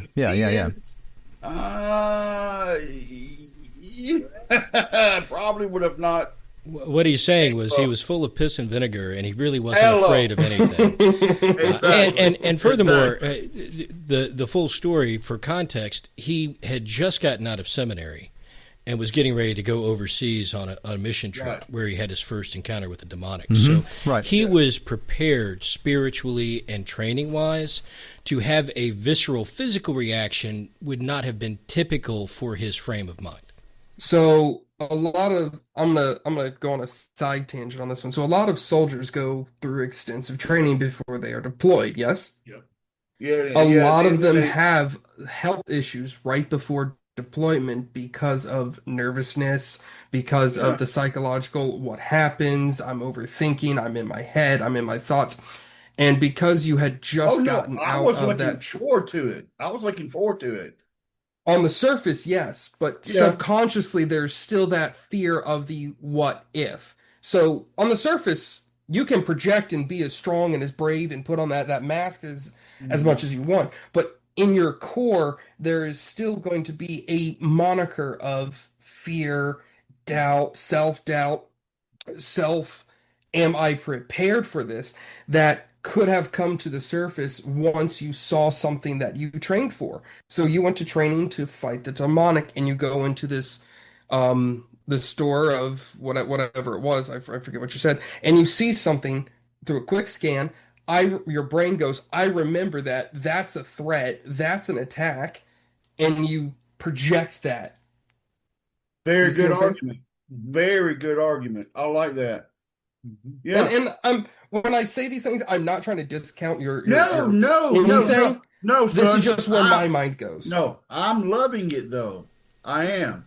So I'm, the only thing I'm I will say digging it. about it is well, it won't be the only thing, as you know me. Yeah, you don't shut up. It seems like an aggressive, rapid onset with rapid relief for something Yeah. like that. I think the military guys who have problems like that, it's more of a prolonged thing, right? Yeah. In anticipation, it's a stress response that is breaking down the body's ability to cope. This was extremely acute and extremely short-lived, which is the second thing. You could say that there may have been an incense or some ingredient or whatever biological thing that was in that store that could That's what have you and caused Vic a both said, yeah. response. But I never entered the store. Oh, you didn't go in the store? I thought I you went never- I in the thought you store. said you did. No, I never went into it. Oh, okay. Well, that takes away my But theory. when I was sick and everything, I finally I had to stop and sit down. Remember? Mm-hmm. And then So what were you doing I was for all walking this? through- Give us I the was full walking- story. All right, I was getting ready to go to Belize, and one of our stops was New Orleans, and I said, "Okay, let's go to the French Quarter," and I find myself walking through this certain section, to where shouldn't have been, and I mean, I just got sick as a dog, like I said, and I had to sit down for a moment because I thought I was about to pass out. And then I'm looking around. I never entered the stores, but I was looking through the windows, looking at my surroundings, and I'm like, oh my God. I'm seeing these things hanging up on the outside. See what I'm saying? Okay, so you never actually entered the store. You just sat down beside the store Right. and recognized where you were. And then Exactly. how long before the store did the illness start? Oh, probably a good 10 minutes. Okay. Probably about a good 10 minutes, and then I had to sit down. I mean, I was hot. My face was burning up. I mean, I was sweating profusely, and then I had to sit down, and then I see this, and I'm like, okay, I got to get out of here. And I got out of that section probably a good 100 yards. Did you go into a building to recover, or were you still outside? No, I was still outside. And then all of a sudden everything started calming down. Were you in a busy area? Like, was there a lot of people Oh, yeah. walking around? Yeah, it's Yeah, French we're talking Quarter. about the It's- French quarters, man. Yeah. I mean, yeah, there's people everywhere. So Yeah. I did super fast poking around, and it says things like heat exposure, humidity. The French Quarter has sanitation issues with animal waste from the horses and all that. That can Yeah. cause those things. Oh, I'm sure. And that's yeah. why I ask if you went inside to recover, because heat and humidity. I've had heat stroke. Oh, Mhm. Yeah. I've had heat stroke and Yeah. 3 other strokes, so I'm with you. I know. I know. Was it anything like yeah. heat stroke, Father Mike? No, because this was April, man. This was, it wasn't really hot. It was like April. hmm I mean, The you only know, other thing on here is and because it there's so many wasn't, people. it wasn't a blooming allergy reaction, you know. Well, and that wouldn't have gone way outside anyway. Right. I mean, I was thinking something inside the store you might have been exposed to, but it should have lingered. It came on like it was so fast. I can't explain it, guys. Like I said, it came on real quick. It lasted about 10 minutes. I found out where I was. I got out of there. And ever how long it takes me to walk about 100 yards, then it starts lifting. So you removed yourself from the crowd, yes? Yes, I removed myself from the whole, the whole area. And then I got on there and I was fine. Mm-hmm. Were It there- might have been a. Go ahead. Go ahead. Well, were there a lot of people where you were when you got away, or was it now calm and I no think you see people? where I'm going with that.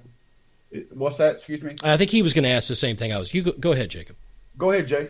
So when you removed yourself from that situation, where you removed yourself to, was it quiet, calm, and secluded, or was there still a large crowd of people? No, we were still in the French Quarter area, Mm-hmm. but we weren't in that specific section, Josh. Yeah, that's So right. still lots of people, just a different area in the court. Just a different area. Okay. Yeah. I think Pop saw where I was going with that. It would be a panic attack, because I Yeah. feel like that very similar to that. Maybe not as strong. When I go to Trader Joe's of all places, I hate that store. I do too. Everyone is I do in too. your. Oh, it's terrible the way space. the aisles are. Yeah. laid out. Oh my god. No. Fighting I mean, like I said, I was 21 then, Mhm. and I was 6 foot tall, bulletproof, made of steel, full of piss and vinegar. Just like he is today. no, no. Well, the piss and vinegar part. piss and vinegar, maybe. Yeah. Well, so I have a question for you, Jacob. Yeah. I want to know what is the most compelling, unexplainable, paranormal-like experience you've had in your life. Nothing. Nothing at all. You've And never had really- and I anything mean- in your life that you Really, couldn't I nothing mean that you couldn't that- explain. I mean that with full sincerity and full truth, point blank, nothing. Guys, I want him on the show. I have toured St. Augustine. I I have want- been to the jail by myself and snuck in. Don't tell no one. Snuck in there. Nothing happened. There were no issues. I've been to that super haunted store that Icarus used to do tours in. I never experienced Antiques a and thing. Uniques. And I went there. I've creeped around the college, gotten into places I shouldn't have gotten into, but again, don't tell no one. Boy, you and Vic are just peas in a same thing. pod, man. That's Same thing with the Lightner Museum and the hotel across the way. St. Augustine's not that easy to sneak into places. Really not.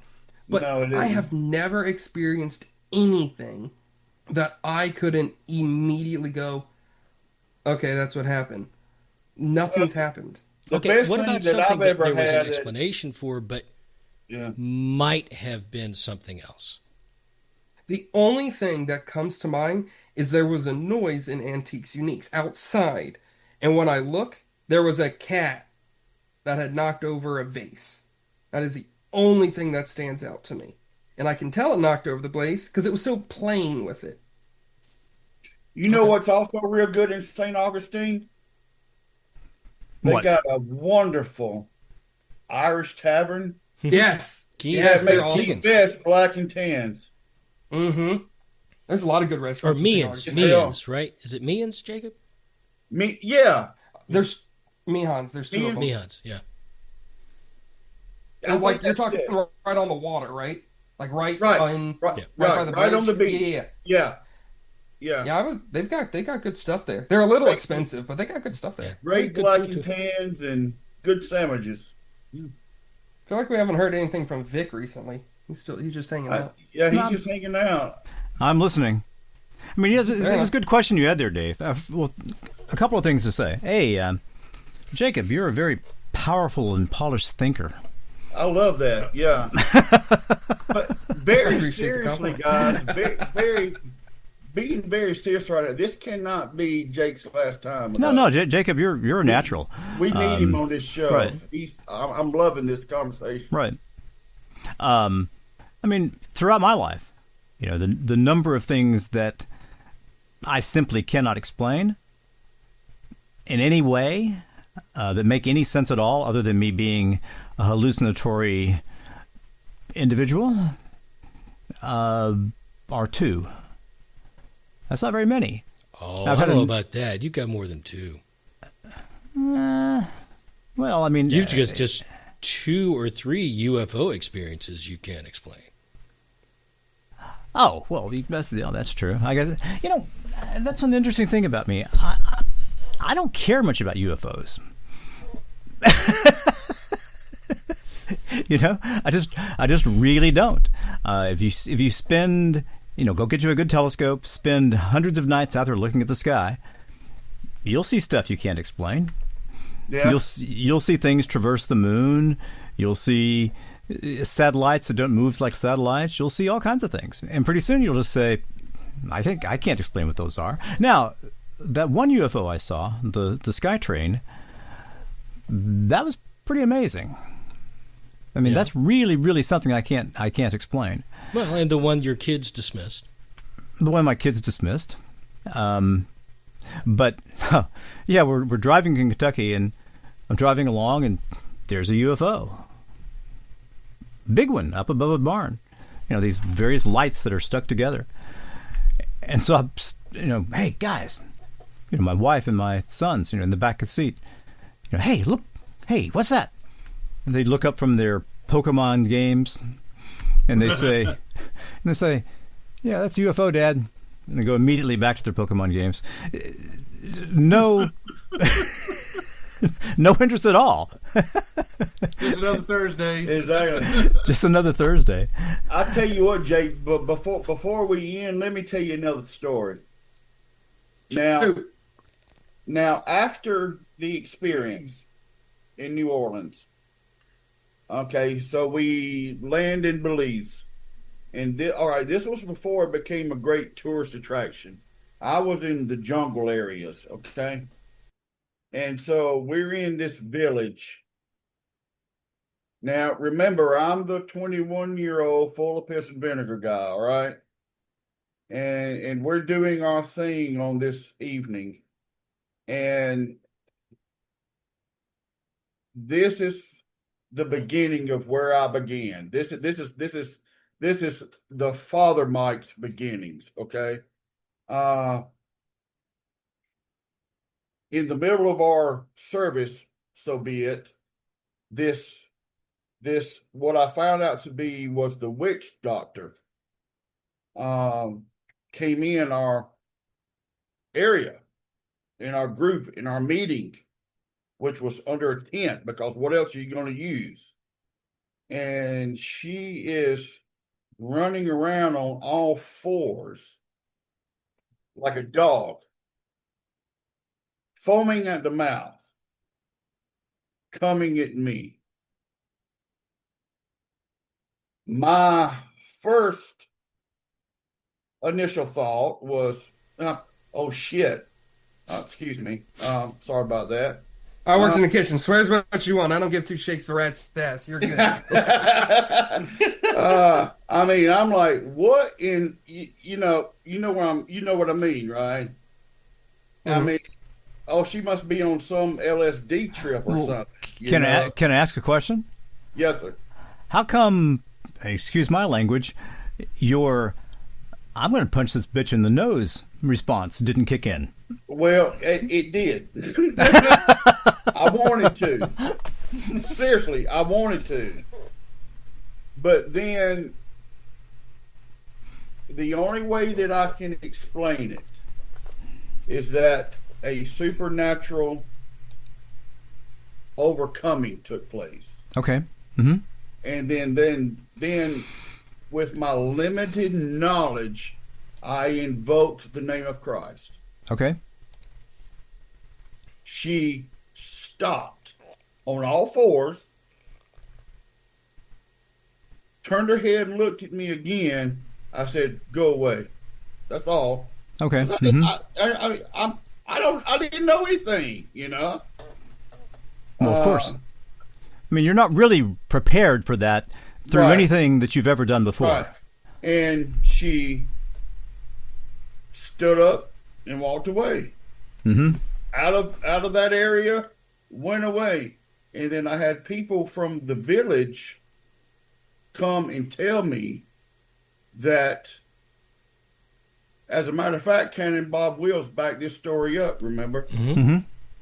She came and challenged me. And Challenged you to what? challenged me if I was going to be stronger than her Oh, okay. Mm-hmm. in a supernatural realm. Mm-hmm. And if she would have won or took me down, she would have won. But she didn't. She had to go away. The villager says there was a greater presence on you than what she was on her. What did she want to do? Did she want to harm you? Did she want you to leave? No, did she want to convert you to her view of the world? What did she want? They said that she wanted to harm me. Yeah. And that their words were, I had a greater presence on me than she had on her. Now, like I said, I was the 21-year-old seminarian, you know. Right, and you, of course, although I was a seminarian, does not mean I was so virtuous and all that either. No. But you would have been calling I was the power of Christ. Right. In this situation. I was the young guy. What was she calling on? What did she attribute her power to? There's a belief in Belize. It goes way back to the Mayans.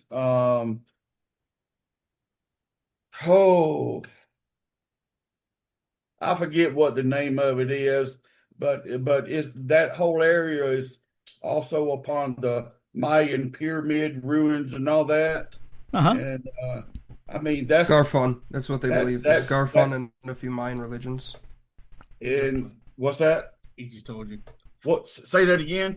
Garfon, if I'm reading that Garfon. properly. Okay. Yeah, I'd like to know more about that. That was my first experience of eating a iguana too. Thankfully, I didn't know what I was eating, but it was good. Well, I know you've been looking forward to that for a long time. Tastes like chicken. Good. Well, no, actually, it tasted like alligator. Okay, that makes sense. Fishy chicken. Yeah, fishy chicken. There you go. but you know, but see, the reason why I bring that up is because the discourse that we're having with you today, I'm loving it. Me too.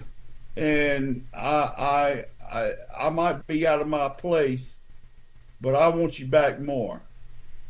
Sure. If my schedule allows it, I wouldn't mind stopping in every so often. Mm-hmm. Very good. You are not replacing me with Jacob. Okay? No, I'm just saying. They've already started the process. Move over. Anyway. Yeah. My question for you. Unfortunately, with that I story got papers on you, Dave. Yes, that's true. Go ahead, Jacob. So when they say presence, do you know for sure they are talking a spiritual presence or a physical presence? Because from the way you describe it, the way this goes in my mind is this was probably most women in those areas, they're smaller in stature and smaller in size. With you being a 21-year-old from America, you're probably more physically present. So are you sure that they were speaking from you had a more supernatural presence to you, or you had a deeper booming command of get back or I'm going to rock your shit? No, no. All right, all And right, she all right. realized you were ready to throw No, down no. physically. All right. My quote unquote get back was, Mm-hmm. oh my God, help me. Okay. Mm-hmm. Let's get that straight. I was scared. And, Mm-hmm. but it was But did you total. show that? Oh man, everybody could see it. Or did you stand your ground? Is Ah, what I'm saying. Because when you yeah, when you explained that she came out on all fours with foaming at the mouth, there's a lot of cultures out there, Nordic culture, mostly Nordic cultures, where berserkers would ingest berries and different, true. I Yeah, believe it's yeah. mushrooms that would throw them into a rageful psychedelic state.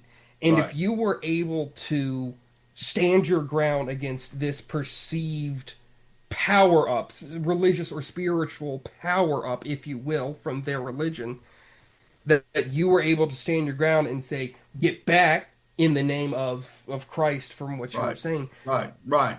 All Are right. are we sure that that wouldn't be perceived one way or the other? You see what I'm saying? I can't at that time uh tell you. Mm-hmm. But from as I got older and more Mm-hmm. experienced, uh uh 99% of it is spiritual. Mm-hmm. And I say spiritual because the spiritual aspect of it, Jake, will increase the physical as well. And the case, for instance, is I have had 120-pound woman Mm-hmm. take me out, literally bulldog Mm-hmm. me and take me out. If it wasn't for Josh, it could have ended up real bad. Mm-hmm. Now, I got all kind of stories that I could share, but the point of the matter is, I'm enjoying the snot out of the conversation. Well, let me make a comment about it. First, in the Berserker example, Which is a good example. which is, but I can't imagine it stopping like that once they're in that frame of mind, right? They're Right. not going to come running up, growling, foaming, bucket up or whatever, and he goes, stop in the name of Christ, and they go, oh, okay, stand up and walk away. That seems less likely if it was drug-induced, Right, And I would agree with that. right? But right. at the same time, there's different drugs, flora, and fauna in different areas. True. So that's why I use that example. But they is don't it could usually be wear a off like that. No, this was Could. Jake. This was seriously a. As soon as the words come out of my mouth, I doubt she even heard me Mm-hmm. because you have to. I mean, think about put. You have to put yourself in the position that I was in. Mm-hmm. I doubt she even heard me. Right. I just saw her coming, and she was about to take. She wanted my life. I mean, that's why the villagers came and said what they said to me. Well, and the second aspect of this, They that called if it. I remember, In fact, they called it a test. Remember, Dave? right, if the second aspect of this is, if I remember, she was their, quote, witch doctor or shaman, right? She was their spiritual doctor. Their- leader in Yes. that area. It wasn't like she was just, you Right. know, the crazy woman who sits on the side of the street Right. yelling at people. I mean, she was Yeah. their spiritual lead. Very highly respected. So how were your interactions with her afterwards, or did you not interact with her afterwards? I had no interactions with her afterwards. She left, and then that's when You the never vill- saw her again. No, that's when the villagers came to me and told me what they said, that she was testing you and the environment that we were bringing. Mm-hmm. That How was long her, were you there total? that was her test. I was there, well, a full day and night. Yeah. Hmm. Did you run into anything else odd or frightening or malicious while you were there? No, not after that night. Hmm.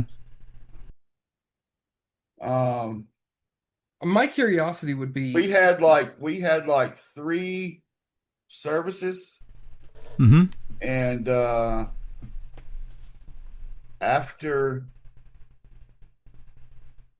man, that's been so long ago. That's been 36 years ago, guys. Yeah, it's kind of hard to remember all that stuff. Yeah.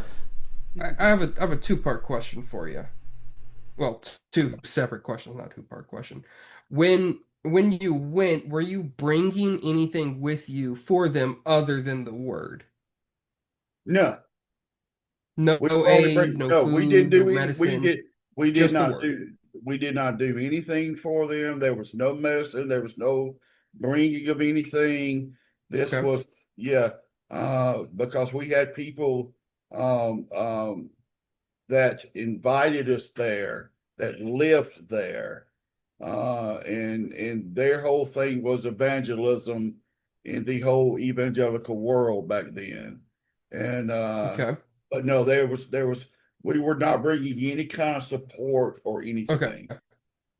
So I'm assuming you were not the first nor the last group that did this, correct? Oh, I doubt that very seriously. Yeah, yeah. So I would like to see what happened with other interactions with this woman, with other people, and Yeah, see that if was their reactions dictated how your overall trip went. If yeah, that someone would be screamed when they saw her, if they treated them differently, if they physically stepped back, if they treated yeah. them differently. Well, I mean, And that would be my curiosity. hindsight being all 2020, I agree with you. I wish I would have known then what I know now to follow up, Hmm. because that's a Mhm. very good question. I'd like to know that. He could probably give you the coordinates, Jacob. Hey, again, I'm broke as hell. I ain't got the money for no trips. I'm still trying to fix Bandit out there so I can go drive and take a picture of your stupid doll. All right, well, how many bottles of holy water do we need, Dave? I think I'm going to need a couple more gallons, Father Mike. I am. All right. I'm a little concerned now. Yeah. You ain't And that's not for you to sell. Oh, No, he was talking to me. He weren't talking to you. He sees the business venture. I'll tell you what. What if we flip it? What if we make, instead of unholy dolls, what if we make holy dolls and start, hey guys, these are clean. These are friendly. They'll help keep your house clean. Oh, boy. And safe. Okay. And then we sell those. Woo. Okay. Then we're doing no harm. We're doing good and making money. all right, Jake, I'm going to blow your mind. Go on Amazon and look up the holy Ouija board. Oh, God. Yeah, what could go wrong? What could, Yeah. I've seen this thing. It's Nothing can go already wrong there, here. my man. It's That's already hilarious. there. It's the Holy Spirit board is what it's The Holy called, I Spirit believe. board. Yeah. It's already there. All right, we are at the 2 hour and 43 minutes. Now we get started a little late. Probably kind of time to call it to a close. Yeah, I think it's been good. Yeah. It's been awesome. Who has closing statements? My closing statement is, Jake, you've been a great guest. And as I said, you're a powerful thinker, man. Keep going with that. Appreciate that. And I just want to echo what I've said throughout and repeat what Vic just said. I think it's been a awesome discussion, and I appreciate your willingness to be with us today and just have discussions, man. I've loved every bit of it. So please come back. Sure, we'll see if Dad lets me come back. He may have said We'll to see how the editing goes and what the responses are. I don't know. We'll see. Maybe. Well, Dad has a good reason to be proud of you today. I really Yes, I enjoyed do. it. Yes, I do. It was a lot of fun. I appreciate that, appreciate y'all. you coming on, Jacob. It was a good discussion. Took away from my video game time, but I guess I'll donate it to you. There you go.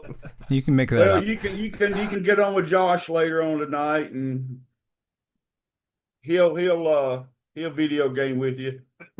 He's in all kind of stuff. I'm like, what are you doing? I'm like, I'm in this what do you call it, RPG thing or whatever? Oh, I don't know. Dragon Screw, yeah. Oh, the Dungeons and Dragons stuff and something else.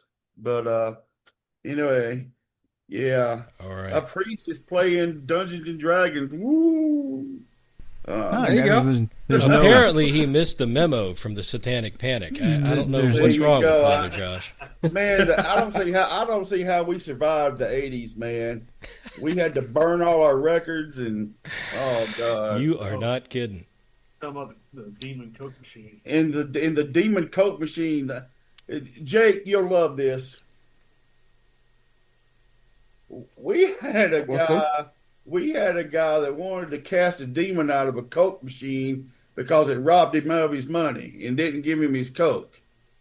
well, that is demonic. You say Coke or Coke. Coke? Coca-Cola. I mean, Coca-Cola. just imagine if you're trying to get some M&Ms and it shut it down. I mean, Oh man, Oh, yeah, hold on now. no, don't rob me of my M&Ms. I'll break the machine down. All right, guys. right. I'm going to end the recording. Thank everybody very much, and I will talk to you guys again soon. All right. Thanks, Sounds Wicked. great. Take care, guys. All right. Take care. Hello, this is Avalon Leanne Dankworth Smythe, proud daughter of our wonderful spokesman Cedric Dankworth Smythe. We hope you have enjoyed this episode of the Paranormal Rundown, with our esteemed and eloquent guest Jacob Griffith. As much as I hate to admit it, the gang of nerds occasionally does a decent job of bringing entertainment and clarity to complex paranormal topics. I suppose that some of the brilliance of my father, as well as myself, has rubbed off on them. Lucky them. All of the music heard in this episode was created by Lobo Loco, Smart Sound, or was simply in the public domain. Any media clips that appeared in the episode were used under the protection of the Fair Use Doctrine. Astoundingly, as their average IQ is quite close to that of an anesthetized baboon, the Paranormal Rundown is a joint production of Father Michael Birdsong, Dave Griffith, Vic Hermanson, and whomever else they can rope into their madness. I'll simply refer to them as Gang of Nerds Media. That has a real ring to it, no matter which plane of existence you call your own. There are changes happening at the Paranormal Rundown. It's about time. First, the lads will be changing their hosting services to Spotify, because of that platform's stellar reach, performance, professionalism and reputation. And, because they are inveterate cheapskates down to the very last nerd. Also, their publication schedule will switch to bi-weekly, with new episodes being made available every other Wednesday. Bi-weekly is an exceedingly confusing term, as it can mean every other week or twice a week, depending upon your particular point of view. I'm pretty sure that confusion comes from the Americans. We British don't make a pig's ear of such things very frequently at all. If you have any feedback, positive or negative for the Gang of Nerds, or would like to be a guest on the Paranormal Rundown, please write to them at feedback@paranormalrundown.com. Until next episode, this is Avalon Leanne Dankworth Smythe, signing off.